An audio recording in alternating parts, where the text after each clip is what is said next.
Hi guys, Alicia with Working Dog Radio, Torchlight Canine, and Oil Capital Canine Fund. Thank you guys for tuning in to another awesome episode. Please check us out on YouTube. It's a new format for us. We'd love to have you as a subscriber. We're going to start doing some training videos and some other cool stuff on there. So we would really appreciate your follow on there. We'd like to take a second to thank our amazing sponsors. Without them, none of this would be possible. So guys, please check out Kinetic Dog Food, 513-615-6904. They are amazing. Horizon Structures, everything mild to wild in a dog kennel. They have it. They will drop it off at your door. Give them a call at 888-447-4337. If you guys haven't checked out Highland Canine Training yet, what are you waiting for? Jason and Aaron are amazing. They've got all kinds of courses, classes, and schools going on. Please check out Highland Canine Training at Tactical Police, the letter K, the number 9, training.com. Ray Allen Manufacturing, right there in Colorado. Everything is sewn there. They are amazing. They do so many collaborations with so many of the actual working canine guys in our industry, including me. Give them a shout. Check them out at rayallen.com and use the discount code WDR10RAY for 10% all things Ray Allen. Dogtra.com. If you have an e-collar, if you use an e-collar, if you have a working dog or a pet dog, check out Dogtra. They've got all of the products that you need. You can go to dogtra.com and use discount code WDR10 for 10% off a single item over $200. Enjoy the episode. We'll be back. Thanks. All right, everybody. We are back. Working Dog Radio, broadcasting the bite from Myrtle Beach at the Hold the Line Conference of 2025. My name is Eric Stambro. With me, as always, is Ted Summers. If you are listening to this or first time joining us, please go to YouTube, like and subscribe. We're trying to get a little bit more going on YouTube. We'd really appreciate that. We're a little late to the game on that deal, but it's our 7th year doing the podcast. This is our 7th year doing this conference. There was one year I couldn't go because I was dying from COVID, but Ted has been at all the Pittsburgh locations when they were doing this and the St. Louis, and now this second year in Myrtle Beach. You've probably already heard Joe Latowski talk about it. It'll be here 2026, back again here in Myrtle Beach at this hotel. It's been a great show. I taught yesterday and today. Had a good classes, good fun. Ted, what's been going on with you? Not a lot. I've been kind of popping in and out of everybody's classes and not like staying in one the whole time. And it's been good to kind of like just get a cross section of like what's going on. Unless I haven't, like if it's somebody that I've seen before, like I didn't go to their class because I've seen them like 4 or 5 times or whatever, either here at HTL or wherever else we've seen them.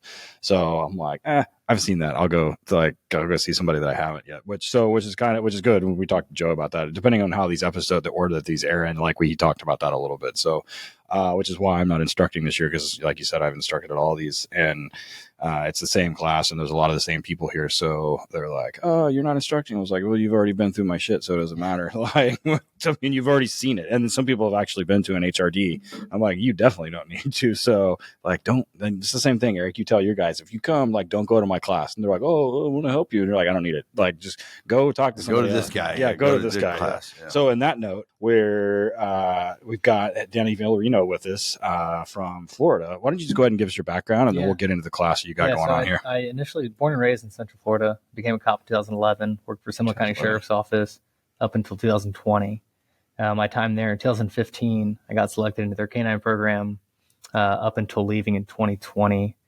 And I had the opportunity, to be around some pretty awesome trainers. I think I was very fortunate to have some mentorship around me and to just be exposed to things that, I'm super thankful for now. It's just network sharing, right? It's right. Providing your experiences to others who are, within the first couple of years of this and just anticipating the growth of the industry and making sure that, we stay relevant. And this isn't something that, provides more liability to patrol and to departments moving forward. We just, right before you, we had James in here from the a large government agency that and had a Marine background, but he likes talking about being a handler in 2005 in Iraq, and he's like, I had no idea what the fuck I was doing, and he was like, I wished that I had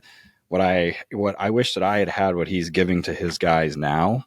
And that seems to be like a reoccurring theme with these conferences. And Joe said the same thing about it. And that's what these things are for, right? So I understand that these shows are not like the best way to convey some of these things, because first and foremost, like handling and training is very much like it's a physical thing. Like we have leashes and toys and food and shit in our hands, and now we're sitting here and it's death by PowerPoint. But the aspect of it is the information sharing and then getting outside your bubble, right? So in that note, you're doing all of these episodes we've done in this conference have a very like common theme, which I think everybody will pick up on here in a second. So one of the things that you're talking about, I was going to say it's ice, and I'm like, judging in the political climate, it's not that ice. Like, it's not that one, right? So nobody freak out and trying to fucking cancel us. That's not what we're talking about.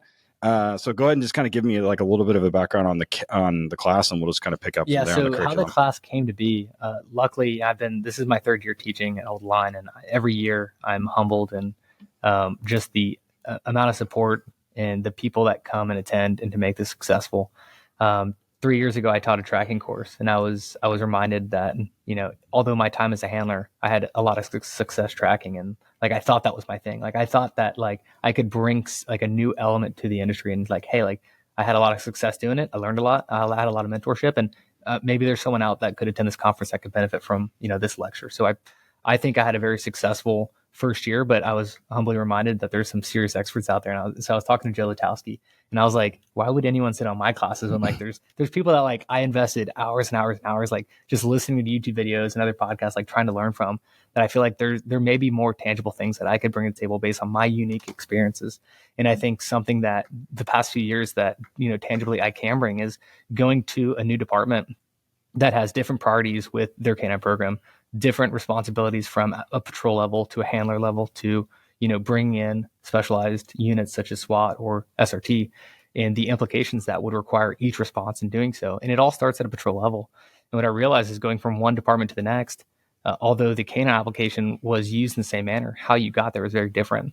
And I feel like at a patrol level, our expectation from one department to the other was so different in terms of initial training and what the expectations that officer had on scene and his responsibilities moving forward as primary officer. It wasn't just handed off to canine to take over and follow and not backlight and don't get bit like that. That easily was like, that was quickly pushed aside to, hey, you have a job to do, like stay focused and trust my dog to do his job. And then that's when I realized there's such a gap, within 5 miles of one another, that there's so much value in just being on the same page and training in cahoots and network sharing to what should be a standard moving forward. And my experience at my latest department, Orlando, I'm no longer with them, but I had great success, and I hold their training to such a high standard at a patrol level that it opened my eyes up that we're missing the mark at a canine level in so many aspects as to what these dogs are capable of doing to implement what patrol does for us and what they're capable of doing, and making sure the dogs are best utilized in the most efficient and fair manner, and genetically what they can bring to the table. And I just feel like there was a need for us to really dive into it and to say, okay, what's the best application based on my knowledge and experience? And I did as much as far as reaching out to our SWAT commander and say, hey, I'm no expert in SWAT. Like I'm a canine guy, right? But you've dedicated 20 plus years to this. Like, I'm just here to pick your brain and bring this to our table so we can eat and everyone's on the same page. What does the ICE stand for? Integrated Canine Entry. So what we do is we take common principles in like close quarters tactics, and we apply them to be used with canines in the highest degree of anticipation of a response from stimulus, and how we can precondition a search pattern to have the most control over variables before we enter like an unknown structure. So is this for SWAT guys or patrol guys? Patrol guys. Patrol guys. Yeah. So the guys, how do you work it for the guys that are either new or they don't really know the dog that well, but here we are. Yeah, you're my fucking guy. You're coming with me. Yeah, that's the beauty of kind of like where this program started from. It was because I worked for two different departments that had so much there was so much variation as what's expected. In one department, it was, hey, there's a dog on scene. They own everything that's about to happen. Just listen to them. Mm-hmm. And it was, okay, well, let's refer to their training experience.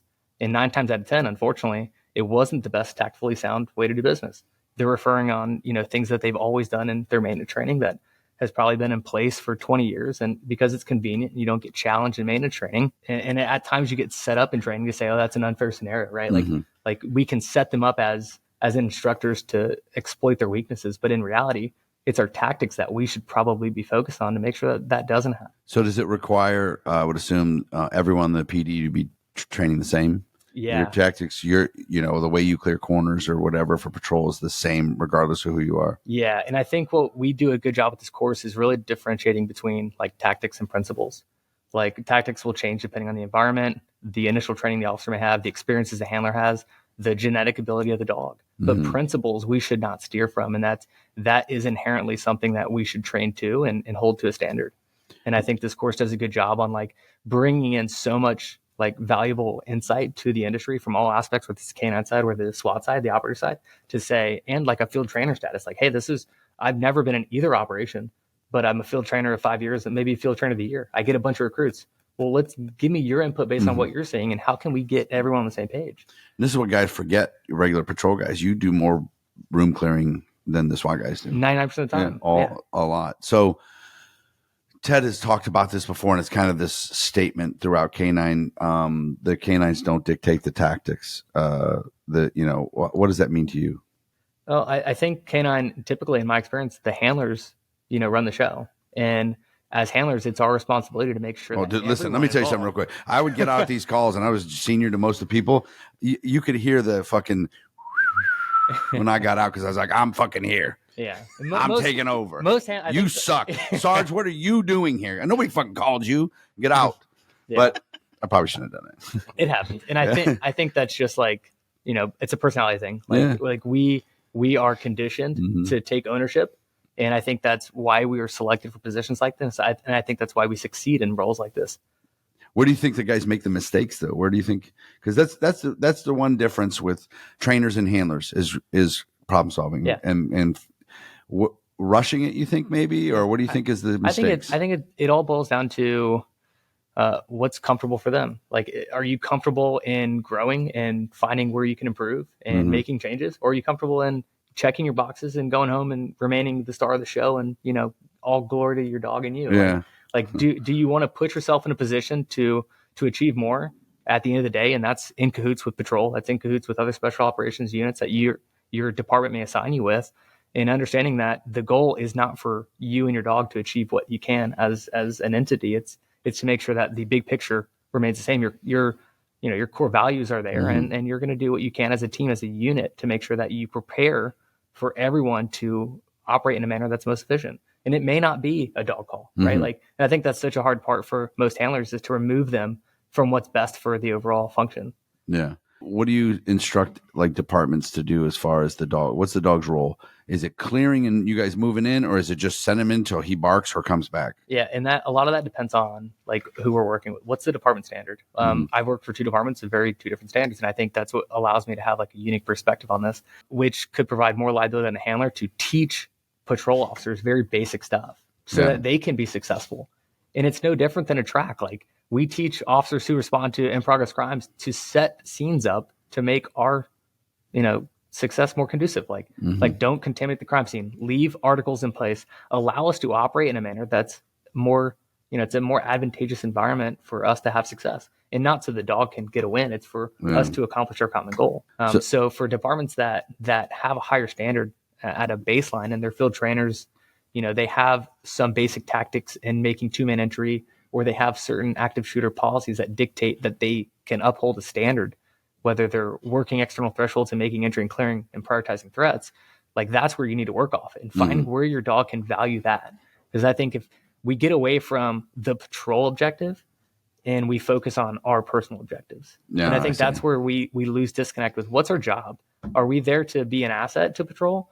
Or are we more of a liability because it tends to be our show? And that's where we put our focus and attention. Yeah, we were definitely seek and destroy. That was like just send them post at the door, hear if someone screams. So like if you're helping an agency that's small, like where Ted's at, sometimes the guy, he's got one guy with him. That's it. Yeah. Period. But the problem is, you know, we sometimes get asshole dogs. And I remember searching houses by myself. Yeah. Guys would not come in. Yeah. So if it's a small, two guys are on a call, what are you prioritizing? Like the backup guy, what do you tell them? This is what you're going to be doing. Yeah, I think you have to be diligent on, if it's a small department, they probably are used to operating that way. Mm-hmm. So they're probably pretty comfortable with a 1 or 2 man entry. Yeah. So it's our job as those bringing in this new asset, this functions resource, to make sure that they're not comfortable working with us. It's their show. We need to supplement and increase their likelihood of success in a way that us as experts know we can increase the dog's potential to be successful. You know, what's tough is there are guys that are scared to death of dogs on the road. Yeah, but and that's your guy. The guy shows up your backup. You're like, fuck, Todd's here. Yeah. Todd's scared to death of this dog. He's just looking at him. I'm like, Todd, why are you following my dog with your light? Like because he's waiting on him to come around and kill him. I think that's the beauty of like this program. When we developed ICE, it wasn't Justin and I. It was like we reached out to people who committed their careers to being experts in that field. Yeah. And it was a roundtable. You know, it was us 2-hour conversations on what's been a priority for you for 20 years and why have some things changed and some hasn't. And then maintaining those principles and applying them to this plan, hopefully 5-10 years down the road, is still applicable and relevant. And I think a lot of that is, you know, just understanding, you know, back to what you were saying, when you have people who are scared of dogs, like working them in a system that the dog is conditioned to succeed in will only reinforce that the officer's doing the right thing, because there's no unanticipated behavior from the dog. The dog's not going to show you something he hasn't seen before, because you've trained in that system. It makes the handler and the cover officers more comfortable because, you know, the dog is searching. He's actively working. He's not eye fucking your cover officer. Like you know, he's telling you he's working in a system that he's comfortable with, a common goal to achieve what the end goal for everyone wants, right? It's enter safely, clear your threats, prioritize, and then address what you need to address.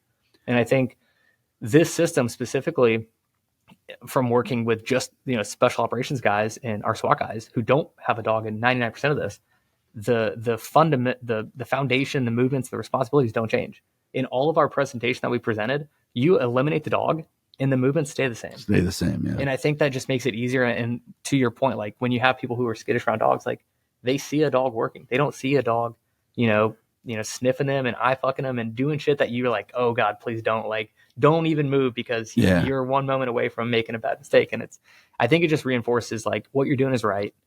You don't need to train with a dog to be able to operate alongside a dog.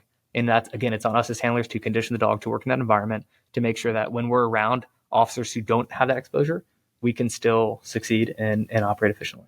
It's one of the interesting things, like Eric mentioned it, one of the things that I always say is that the dogs, or he said canine, but dogs don't drive our tactics, right? So you just said it. So if we pull the dog out and just leave the handler there, like nothing changes, right?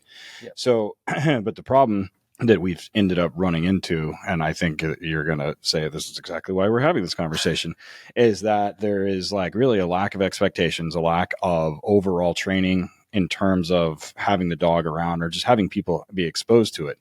And what I've ended up finding is when you do this type of training, well, first I need to back up. The dogs in general, from, I don't care what it is, single purpose, dual purpose, anything else, like it requires an army of people to raise them and train them. It requires an army of people to run them and deploy them successfully. And then it requires another army of people to successfully manage and administrate that team.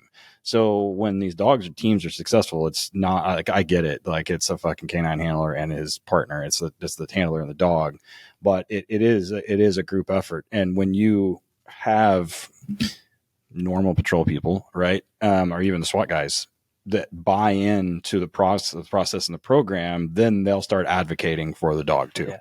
And advocating from the outside, like I get it. Every handler is going to advocate for the dog. Right, whether this is a dog call, it's not a dog call. This is what we should be doing. This is what I can be doing. X, Y, and Z. Once they know, like for example, where I'm from, a lot of my guys are really good at evidence recovery and are really good at tracking. And a lot of my county guys do mutual aid calls for small agencies that obviously don't have the resources for a dog, much less resources for a lot of other things. But you know, we do training with those smaller agencies, and I do it for free, my county guys come over and they understand that the smaller city guys understand how to preserve a scene, how to set up a mini perimeter if they need to, how not to fuck up a track, how, where and when to, how to be like in certain sections, like if they have to clear a building or clear a small structure with the dog, so that they can then advocate. So if they're moving to a call and they're like, this is a dog call, and they know how to get a hold of my handler, and they know how to get him there, and they know what to do and what not to do. So then they start advocating for a dog that doesn't even work on their department. Yeah. And everybody's working out of the same playbook. And once I think the downstream effect of what you're talking about, like the integrated canine entry thing, is that you have multiple buy-ins from downstream and upstream, from admins and from patrol people. And they're the ones advocating for the dog. They're like, well, they're like, something will happen. And they're like, yeah, we should probably call the dog. Like we should probably call the dog, and we'll get everything else set up and just let us know when he gets here. And that has been my experience, because before, when we did this type of training, it was my handlers kind of going to them and saying, look, if you have X, Y, and Z going on, you need to call me. And then they would, and then they get there and it looks like the fucking Barney Fife show, fucking dudes running around doing dumb shit, and like, you know, dogs trying to track dudes back to the patrol car. I just, you know, all the stupid stories and shit that happens. And it doesn't require like a ton of training on the non canine people's parts, right? Like it is literally just small augmented things where everybody's playing out of the same playbook. Yeah. And it's super important. So in this class that you did here, like what was some of the takeaways that like some of the people were taking back? Because I saw some of the conversations as I was in there bugging you to come in here and do this. So what was some of the like the feedback and some of the like I really need to do X, Y, and Z. Yeah. So if people listening to this and they couldn't come to the conference and they're like, this is what you needed to take away. Yeah. So that we had some feedback yesterday, and a lot of it was my department hasn't operated that way. And then my response is, you know, and they don't foresee that change happening, and that's okay. Like if you're not subscribed, if your department's not investing in, you know, advancing your initial officer response, like, do they even have an active shooter response? What does that look like? How can we further their active shooter response using those same principles to a 2-man entry? And then at that point, you're not too far off. Put a dog in the mix who's conditioned to work in that environment. And now you have a plan. Like it's happening. And I think it's been a result of the active shooter implementation the past 10 years. Like really push every fucking department. People that don't even have schools in their districts are doing like active shooter drills in the schools. And I'm like, you don't even have a school. Like, what are you worried about? Like, and I think that's like further like programmed us to prioritize, like have a game plan, have a plan. Like it may not work in every environment. It may not be for every call. And I will say that the proliferation of active shooter training, and everyone is playing from the same playbook. Like everybody moves in the diamond, everybody does the whole thing. Like everybody knows how to do it. The downstream effect of that, though, is that now everyone does everything that way, which has its own host of problems. And one of the episodes we just did, Eric talked about like the speed problem and like how things get fucking weird when people start making mistakes. And like even at some of our seminars, I have to remind guys, I'm like, this is not an active shooter call. So don't act like that. Yeah. Like, when we structure this, we wanted to clearly like separate ourselves. It's not an active shooter response to the dog, right? Like this, it is under the umbrella of a limited entry, limited penetration, like tactics and principles. And that's where we really set our foundation. So don't take what we said through this course and say, oh, you have active stimulus of gunfire and think you're going to do this 2-man entry and do your external threshold. No, you're going to get through dodge and handle business. No. So but as things digress and you can kind of take a step back and say, okay, if it's not quite there, can we have a structure or is this, you know, program in place to say, okay, there's limited communication needed to understand everyone's roles and responsibilities. When you start having 2 or 3 departments show up on calls, and that you may not have trained with that shift or that squad, or they may not be comfortable working around dogs, at least I know that you understand your role within your position within the stack, or when you get to your points of domination and you're prioritizing your threats. Like I don't need to second guess your initial training to understand that when you see and you begin addressing something to understand, okay, I'm with you. I don't need you to tell me what you're doing. I'm going to take it from here and continue to. Well, and then it goes back to basics where I yell at my handlers all the time. I'm like, you're a fucking dog handler. Like, so do dog handler things and let other people do other people things. Yeah. And then my handler's like, well, if he's a fucking idiot, like I can't like let him do fucking idiot things and do my stuff at the same time. So yeah. And that was also, I mean, going from one agency to another, my first agency at Seminole, it was very much like you need to own your squad response. And I may be the only dog in the county. there's typically 2 of us, but if anyone calls out, I have oversight of the entire county and 8 municipalities within it that we have an agreement that I will cover their canine calls. Right. So it's on you, whether you like it or not. You have the liability when you go home. If there's a dog call and you went there and didn't catch anyone and you embarrass yourself, you got to go home and eat that. And how are you going to sleep at night? So it was absolutely on us. And that was our driving motivation to, increase maintenance training, make more realistic, scenarios in play, and not just go check your boxes on Wednesdays, right? And really do your body camera debrief, see what your dog showed you and where you either read him wrong or made mistakes and learn from it. And I think that's been something that Justin and I has motivated us for the past 10 years to, even though we actively don't work a dog for the government, like this is our pride. This is our passion. Like, we're vested. If I can go work a dog and help a local team, like, problem solve some issues they're having, like, that's where I'm at. And that's why we started Proven Canine. It's not, we're not getting paid to be here. We haven't charged an agency. We're there because we hold insurance in case we get hurt.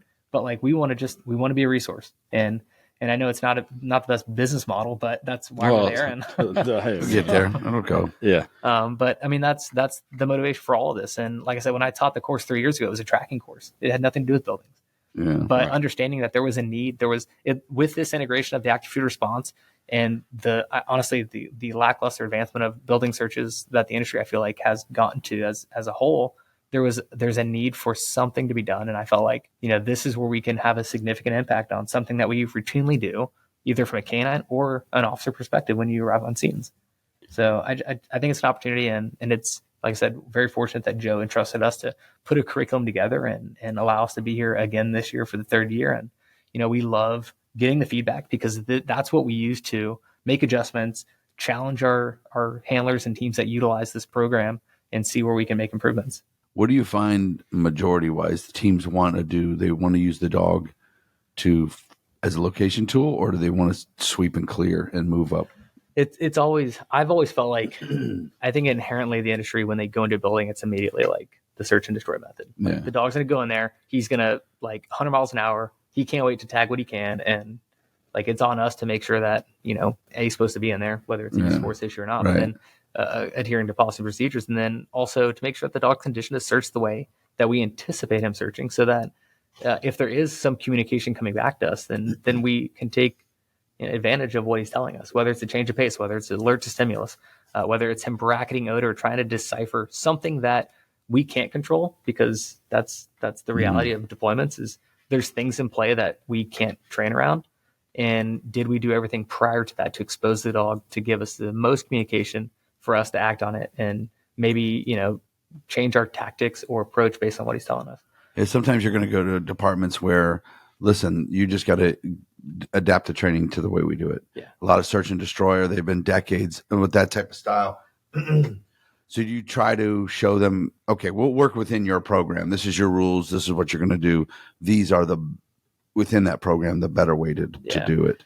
And I learned this lesson the hard way, like probably most young handlers. They start doing scenario-based training and they realize you fail more times than you succeed. And it's like, yep. I mean, there's businesses that thrive on exploiting weaknesses of training programs. And it's like, that's an opportunity. Mm-hmm. Like that, don't shit on them for exploiting you for not being prepared. One of the things we noticed when we were doing scenario-based training is a lot of the guys at their training days, they don't want to be tested. You're cool to test my dog with all the hard shit, but don't make me make a decision. No, that's what we love. And I tell Justin all the time, like, when we set this stuff up, it's like there's 2 aspects of this. There's the opportunity for the dog to learn. There's opportunity for the handler, and as a team. And it's like we should be challenging each aspect unless there's a problem to address, which that's outside of maintenance training. That's like problem solving. But outside of that, they should both be challenged and tested. And we should be we should be intentional about how we put stress and where it's at. Older handlers don't like that. They don't want to hear that shit.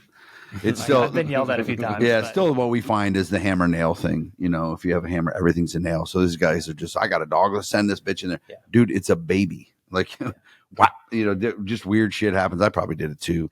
It's hard for a guy to say no. Yeah. This isn't, because, everybody's standing there looking at you when you show up. Well, you're going to go in here. There's a homeless dude in here that broke in. You want to go bite him? In 2005, yes. Now, probably not. He's all right. It still happens, right? But it's just, is it something that we can avoid, and can we train away from? I mean, absolutely. Yeah. Do you have to, on some of these things, have to get into the legal stuff with them when you're talking about should you be there? in a position like this at a conference, I try to be very vague and say, hey, Yeah, but like at an agency, if they had you come over. 100% like agency specific, like I will dive deep, even if it's a state that I'm not familiar with working, I will be a student and learn what they're contending with and making sure that my advice is something that they can trust, because that's on me. If I'm using my personal experience and my knowledge for their betterment, I want to make sure that there's nothing they need to contend with. And again, I take that ownership to make sure that I educate myself so they know my advice is not going to come from a position that doesn't make them more advantageous. Yeah, some agencies don't have policies on a lot of stuff. They just kind of winging it. No, and they're living on borrowed time, or they cut and pasted out Lexapol. Yeah, that's whatever. That's fine. That's better than some of them. Yeah, well, because that was the thing with me. You know, at the police department, we were very busy. 25 calls a night per car per shift. Police, our canine calls, 25 calls of canine only per shift, and then the patrol guys do all their things. And we go there and we show up and we're doing, you know, burglary searches and different things like that. And there was no standard. Yeah. So I was on SWAT. We were talking about this in another episode. I was on SWAT. If another SWAT guy, we search a certain way, then we run into the patrol guys because they weren't taught how to do that. And there was just kind of winging it. Yeah. You know, they thought, well, you're a cop, you should be able to search. Yeah. Some guys are terrible. Yeah. No, and that's terrible at it. Been a motivating factor for this curriculum is to provide some standardization. Yeah. Like it's not going to fit everyone's policies and procedures, right? But if there's one or two principles out of this curriculum that adheres to what you guys do and it put everyone's in a little better position moving forward, and then that's a win. Yeah, it's pretty good if you can adapt to the policy and procedure and the way some of those, you go to some agencies, they've been, say their canine programs from the 80s, they've been doing it a long time and they're not going to change, but maybe you can help steer them a little bit better, you know, in certain ways. Some of the feedback we got back yesterday was, and this is someone that I looked up to in my canine career. My first year, we met him. He worked in an adjacent county, and it'd been 8 years since I seen him. And I'm like, dude, you know, I'm very thankful you're here. And some of his feedback was, we won't do this because it takes too much time.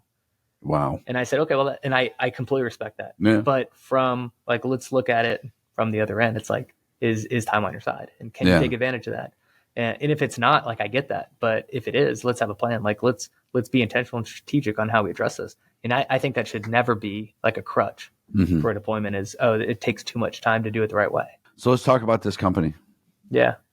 Plug it. Let's hear it. What is it? Proven. It's on your shirt. You're not good at this, are you? I'm not good. No. Are you gonna make me do it? I'm not a company man. But are you going to make me do it? Or what I am, it's we Justin and I spent all your money on this shirt though. That's pretty legit there. And there's a few other agencies in Central Florida that it's just a group of us that continue to invest our time and to make sure that the next group of handlers coming behind us have the mentorship that and the exposure that we had that we were thankful for. And to get people to encourage them to attend conferences like this, to get their agencies to accept that you absolutely need to continue education. The people that you are investing in the dog today will be the ones mentoring your shifts tomorrow. So it's an absolute need. And we have created this company essentially just to maintain some liability so that it's not, you know, a red flag for agencies to have us work their dogs. Yeah. So it's nothing that we really pursued from a business aspect to monetary. It's just been more so how can we pursue our passions and make sure that, you know, we feel like we're providing that purpose that has kept us in law enforcement for 15 years. So if people want to reach out and hear what you got to say, how do they do that? Yeah. So I'm out of North Carolina now. We moved last August. There's been a couple local teams that I get to train with pretty frequently that, you know, I do enjoy that. We do have some local ties back in Central Florida. Our Instagram at Proven Canine. We're not hard to find. I mean, there's the only one. Just reach out to us, DM us, provencaninesolutions@gmail.com. If you guys want we have a tracking program, we have a building search, we have a decoy school. It's all stuff that if you want it, we give it to you. We can go over it. We can go to your agency as long as you're willing to feed us while we're there. Yeah, that's all important. That we need. Yes. And then, you know, take our experience for what it is. And hopefully we can find some value for you and your agency and hopefully we can grow moving forward based on your feedback. And that's why we're here. We want to build more of a community and a culture on everything from mental health, physical fitness, and the prioritization of this industry within law enforcement to make sure that it stays relevant 10 years from now. Proven Canine on Instagram. Yeah. Canine. Right? Letter K number 9. Canine, yeah. And then Proven Canine Solutions. Is that a website? It is. We're still working on it. Yeah. I should imagine. Dude, my Ridgeside Canine Ohio website is awesome. Yeah. My Van Ness Canine looks like I wrote it with my feet. Yeah. Instagram tends to be and a crayon. Your Van Ness Canine one is like a fucking MySpace page. Website is terrible. It's terrible.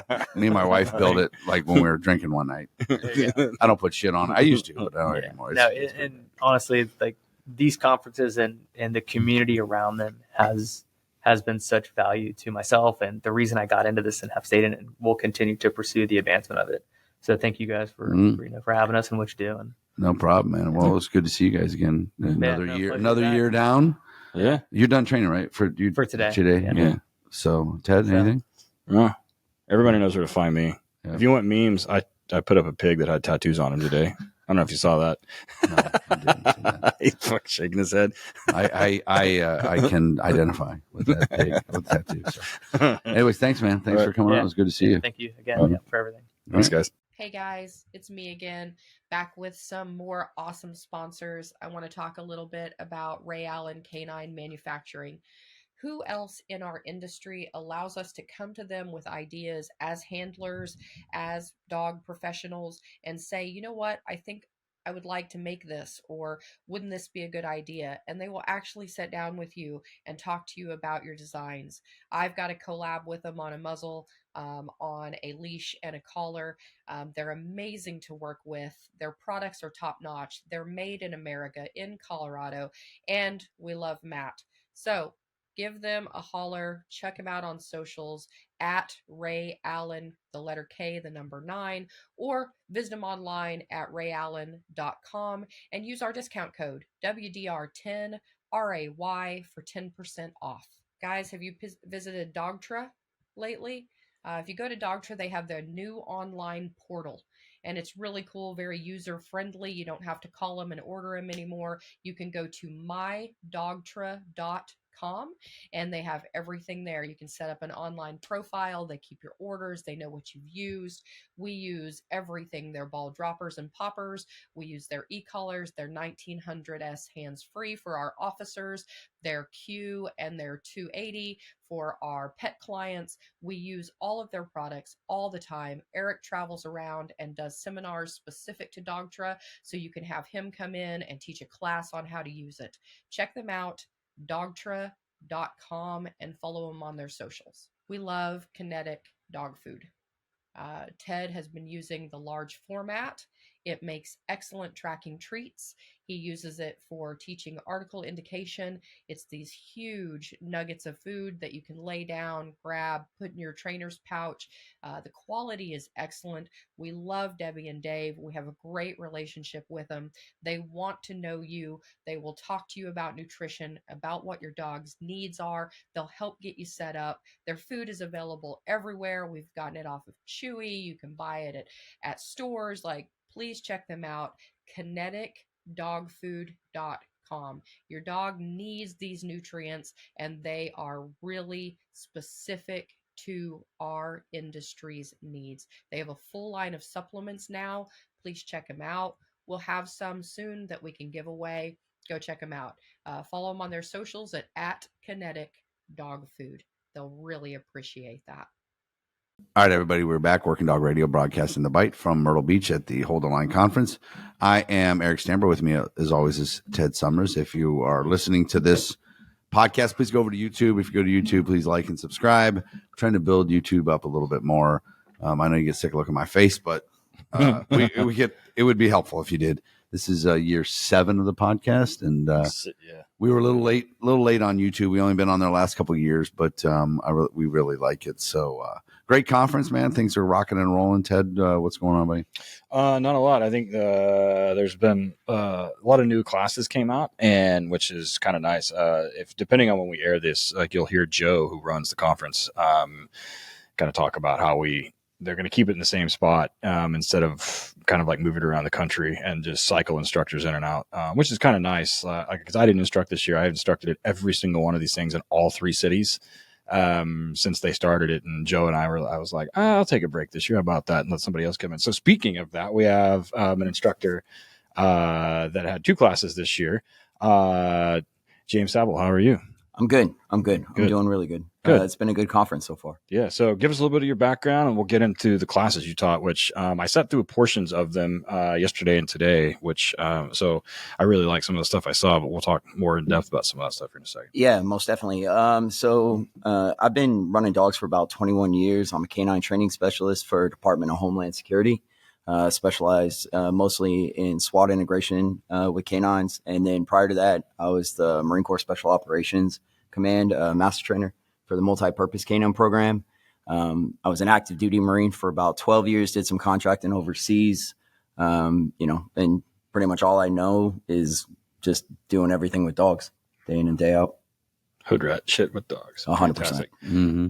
You guys, when you were over there at Marine Special Operations, you guys were getting at it. Like the training I've seen over the years, it's fun. Yeah. Like watching, we had Dustin on and we were talking about, working the dogs, jumping and, working the kind of helo casting, but from the platform and everything like that. And I look at it, I'm like, I can't even fucking swim good enough to do that. Yeah, it's kind of been nuts to watch it develop over the years. When I first went to Iraq in like 2005 during Operation Phantom Fury, Special Forces didn't have dogs at the time. Right. And so I remember I got in and they were like, hey, you're going with 1st Reconnaissance Battalion. I didn't know my ass from my elbow. You know what I mean? I was just very fortunate to have a very good dog. And, I was lucky enough to have a really good team chief. And then, second deployment, I spent it with NSW. And then that's when Special Forces started creating their own dog program. Yeah. And then luckily enough, you build a good enough name, people ask you to come back and teach the next generation. And watching these kids now, I can't hold a candle to them at, if I was their age and how good they are now. It's uncanny. Who was the dog? What was the dog's name, the first one you had there? His name was Rex. Rex. What would you do differently now if you were training Rex? I think one of the biggest things that I would do different now is just dealing with multiple threats. We dump into a house, we bite somebody, and trying to get him to redirect to push on was one of the hardest things. Back in those days, it's bite, go back to the same guy, to the same guy. And I just wasn't prepared for the fact. Good luck getting him focused on anything else. Correct. Being able to transition for secondaries, especially, needing to do sweeps he's like, nope, this is my mindset.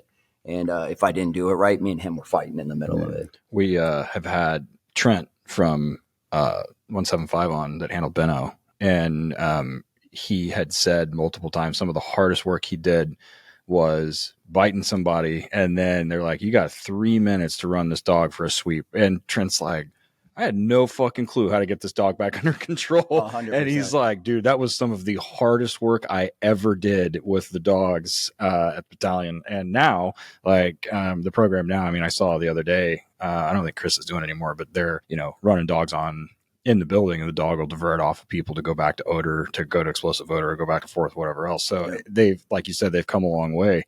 And the current generation, so I was talking to, there's some of the current handlers here at the conference. Right. And I was kind of talking to them. I was like, guys that are like our age, and I've talked to them like that right when the dog kind of program was in its infancy. And they said, I don't know what it would be like now if they deployed without one. They're like, what was that like back then? And dudes are like, I have no idea. They're like, I don't know how we managed to do it before without the dogs. It's become such like an integrated portion of everything that these guys do, well, for certain things. And now, it's interesting to watch the evolution of it just in kind of a very quick time. You said in 2005 is the first time you went in. So we're closing in on, 20 years, right? So in 20 years, we went from we interviewed, what was his name? Alec Alcazar, which I guess was the first Marine in Iraq that had a dog on the ground. And at the time the Marine commanders were like, you mean we have fucking dogs? Like, what are you talking about? And now they've become we've talked to some of them before and they're like, yeah, now we can't imagine not having them. That being said, they're now canning the program, but talk a little bit about the evolution of that and watching it and coming back. And like you said, the stuff that they're doing now, but the training, and not just on the special operations, the MARSOC side, but just in general across. Yeah, most definitely. So the crazy thing you're talking about that, we're pushing through some of the outskirts of Fallujah, and I'm 19 years old. And I've never trained buried odor once. Right. I came from a small installation. I'm doing vehicles and I'm doing warehouses. And they're like, hey, go sweep this roadway.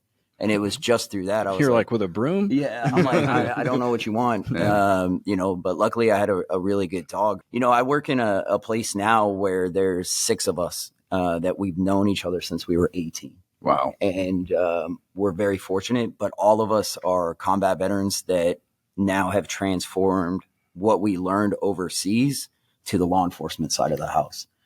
Just doing things a lot more safe and just teaching the dogs at a much higher level.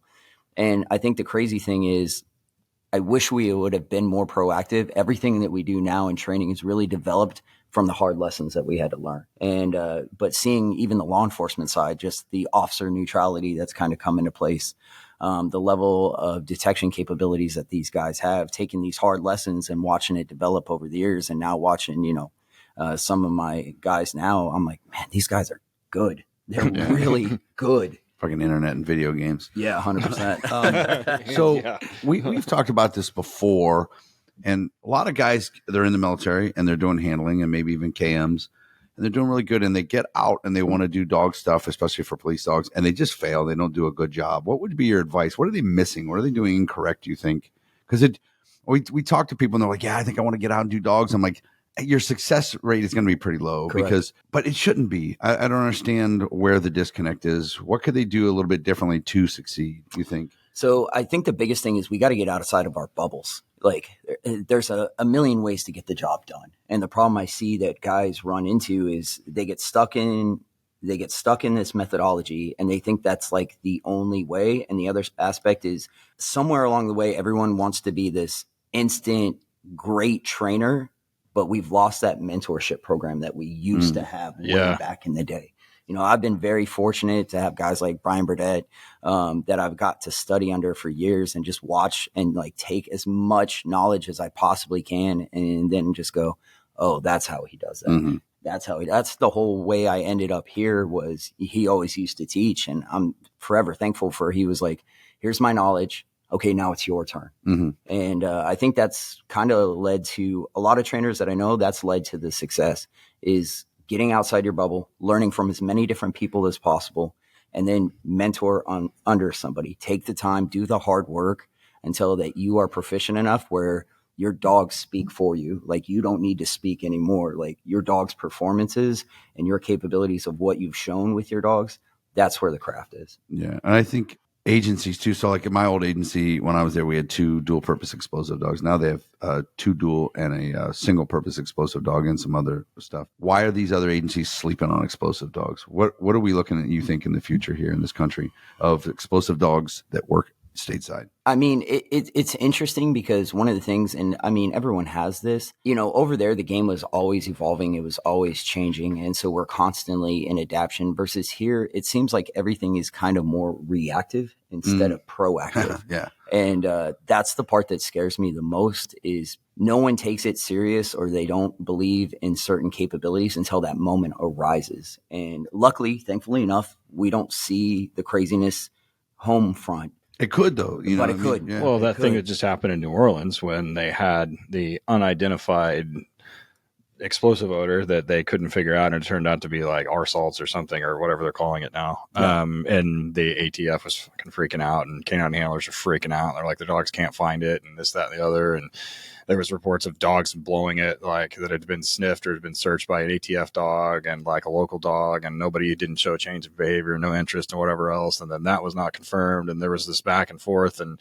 shit going everywhere. And I'm like, so, and when we've talked about explosive stuff in the past, like we've talked to Cameron and we've talked to, several other guys, and we had Ellie Zussman on. It's kind of the same thing. He said, every time we've ever had an event in the United States, it's never been with like military grade explosives. It's always been HME. Right. And it kind of begs the question, like dudes are constantly like running dogs on dynamite, which I mean, we find dynamite in Canton though. Old shit. Yeah. Old dudes with it in their basement. Yeah. But RDX, we can't even get them in Ohio. I'm trying to get them to put potassium chloride on the list, and they won't. Yeah.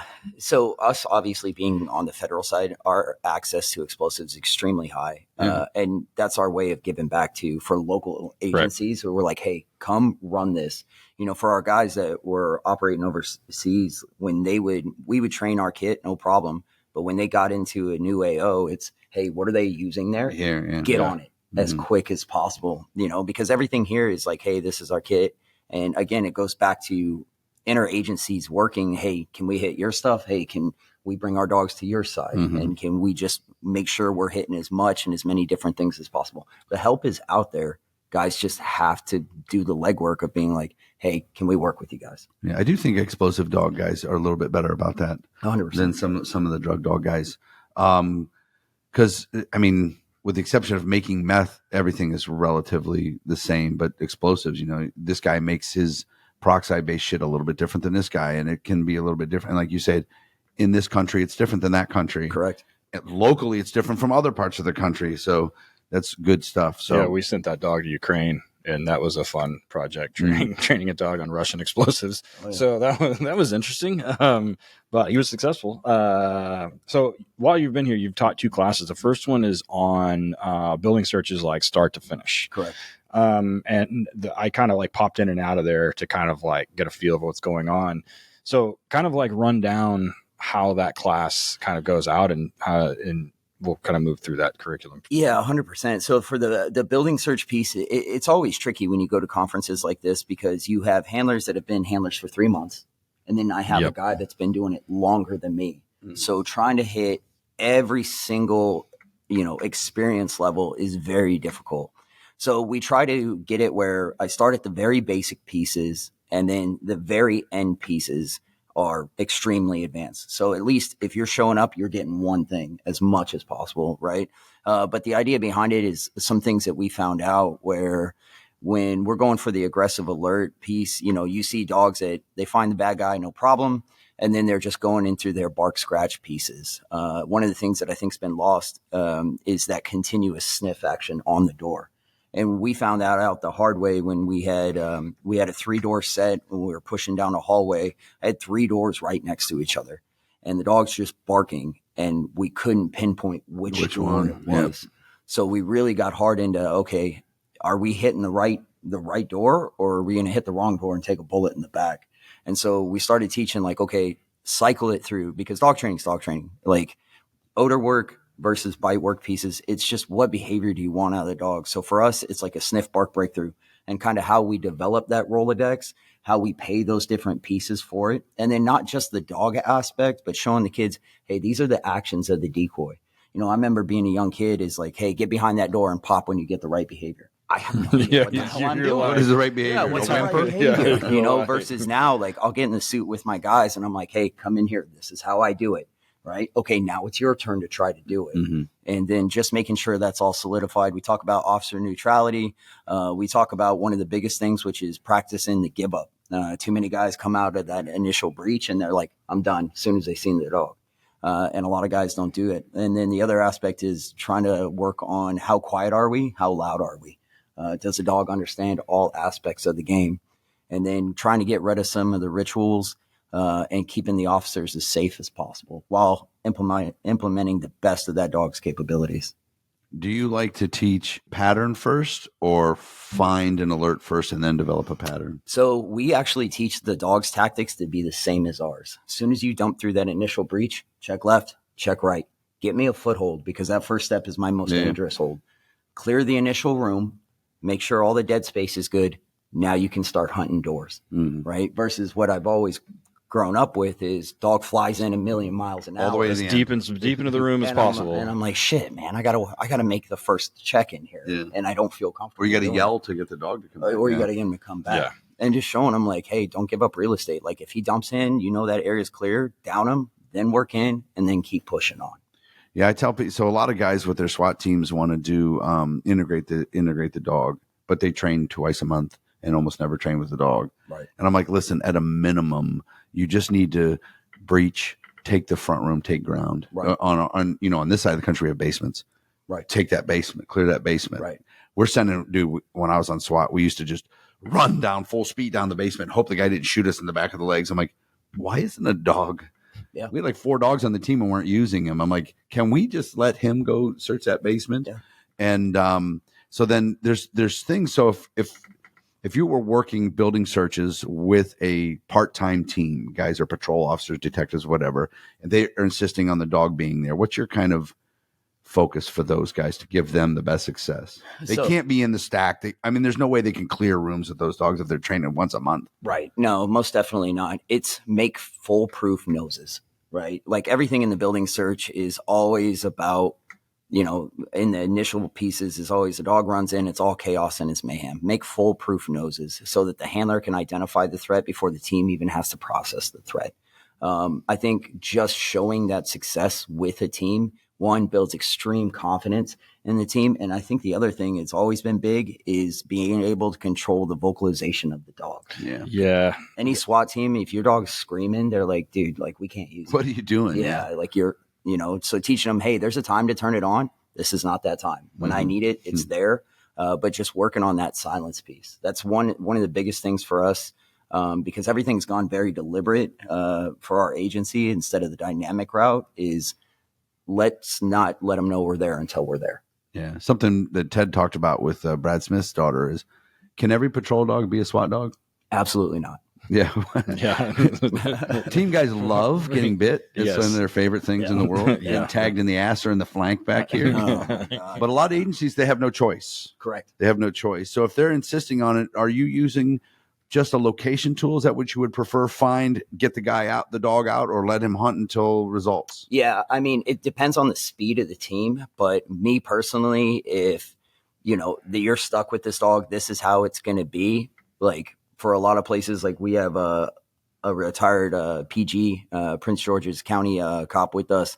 And for him, it was always find the indication, let the shield work up, call him back, let the team process it. Mm-hmm. For us, when we were over at NPC, like if that dog was biting a teammate, they're like, dude, you're in the way. Yeah.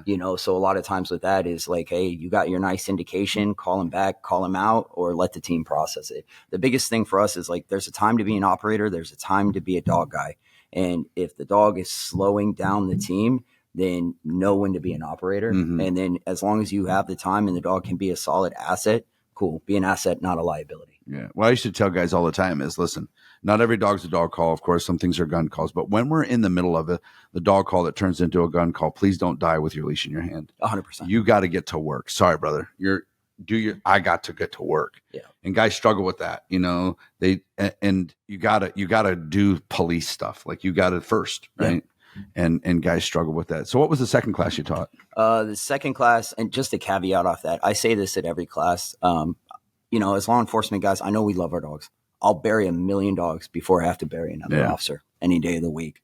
But the second class we taught was training for operational apprehension. What's that look like? So a lot of it is trying to understand the mind of a dog, because like you were saying, sometimes you're stuck with this dog. Like departments don't get choices. And I know what that was like being conventional military for a long time is like, hey, figure it out, make him work. You might be his ninth handler, but you got to figure that out. Exactly. Yeah, you have to inherit all of those problems. Yeah, too. I'm the worst kind of hand-me-down goodwill possible, but here we go. The idea behind it is creating a sight picture for the dog and diminishing as much gear reliance as possible. So that way, when anything that you have trained, that when you get to an operational setting, it at least looks somewhat like you have trained and you go, he can accomplish this, versus being where I've been before. I don't know how he's going to do here. A lot of it is just diminishing a lot of the gear, the bite suit pieces, reliance on the muzzle pieces. A lot of it is teaching the texture. I've never seen a dog go in for a bite, be on a bite for 15 seconds, and then pop off and go, oh, that was weird. It's always the initial impact that a dog goes, why does that texture feel funny?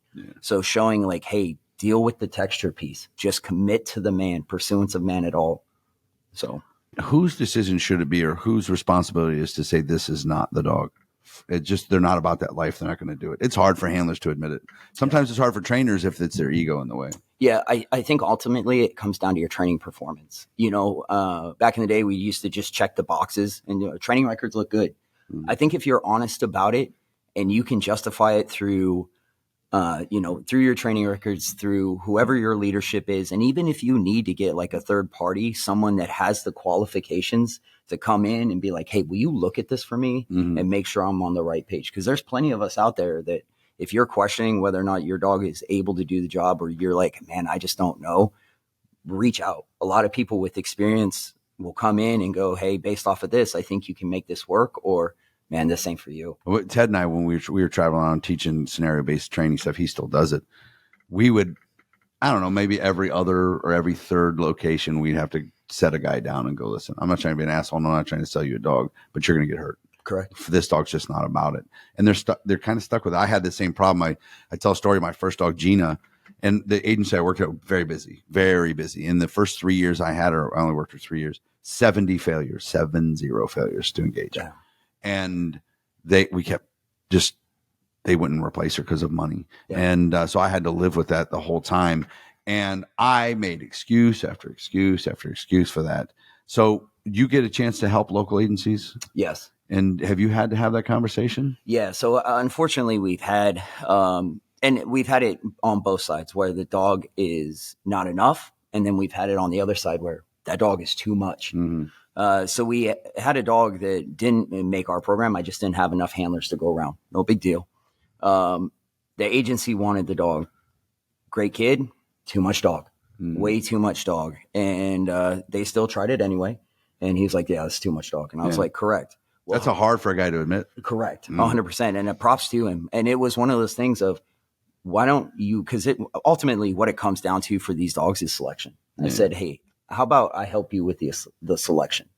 And, we went out, did the selection, and I would say maybe 2 months later, got a phone call. He's like, I just had my first live bite. Nice. And I was like, yep. And we have the video. We actually show the video here. And he runs everything perfect.